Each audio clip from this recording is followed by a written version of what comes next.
Di sini saya akan menjelaskan tentang rancangan pembuatan aplikasi Fopi. Proyek ini bertujuan untuk mengembangkan aplikasi e-commerce berbasis mobile yang dirancang khusus untuk segmen usaha fotokopi, percetakan, dan penjualan alat tulis kantor. Aplikasi ini akan mempermudah operasional bisnis dengan menyediakan fitur pemesanan layanan fotokopi dan percetakan, serta pembelian perlengkapan kantor langsung melalui perangkat mobile. Fitur utama meliputi katalog produk secara real-time, opsi percetakan yang dapat disesuaikan, integrasi pembayaran yang aman, dan pelacakan pesanan. Dengan meningkatkan aksesibilitas dan kenyamanan, aplikasi ini membantu bisnis menjangkau lebih banyak pelanggan sekaligus meningkatkan efisiensi operasional dan pengalaman pengguna. Latar belakang. Kebutuhan digitalisasi. Pelanggan menginginkan layanan cepat, praktis, dan dapat diakses kapan saja melalui perangkat mobile. Metode konvensional kurang efisien. Transaksi langsung di toko memakan waktu dan kurang fleksibel. Persaingan pasar yang ketat. Banyak bisnis serupa, namun sedikit yang menawarkan layanan berbasis digital. Kekurangan platform khusus. Belum banyak aplikasi yang dirancang khusus untuk fotokopi, percetakan, dan alat tulis kantor. Solusi. Pengembangan aplikasi e-commerce berbasis mobile untuk meningkatkan efisiensi, memperluas jangkauan pasar, dan memenuhi kebutuhan pelanggan dengan layanan modern.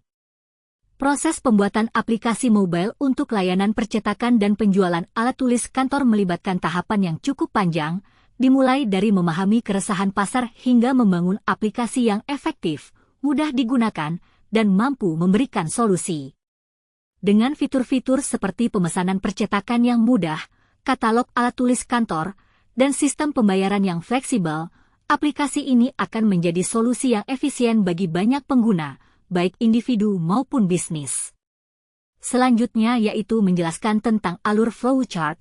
Sebelum menjelaskan alur flowchart, saya akan menjelaskan apa itu flowchart. Flowchart adalah diagram alur yang digunakan untuk menggambarkan langkah-langkah dan keputusan dalam suatu proses atau sistem.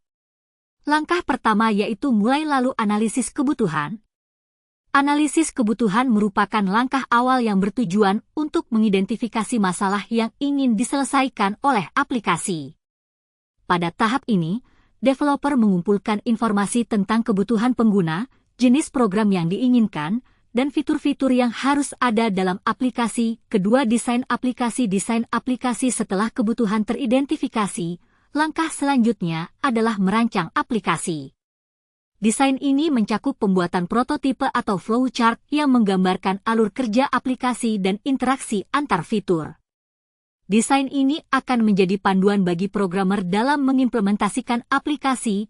Langkah ketiga yaitu pemilihan teknologi. Di tahap ini, developer menentukan teknologi yang akan digunakan untuk membangun aplikasi. Ini mencakup pemilihan bahasa pemrograman, framework, dan alat pengembangan lainnya yang sesuai dengan kebutuhan proyek dan kemampuan tim. Langkah keempat yaitu coding. Coding adalah proses implementasi desain ke dalam kode program.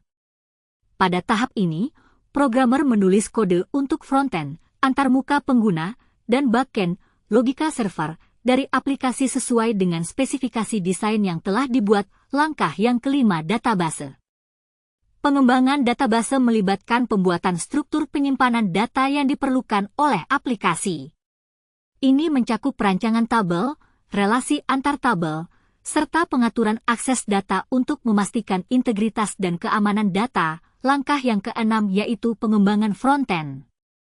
Pengembangan frontend berfokus pada pembuatan antarmuka pengguna yang interaktif dan responsif. Ini melibatkan penggunaan HTML, CSS, JavaScript, dan framework frontend lainnya untuk menciptakan tampilan aplikasi yang menarik dan mudah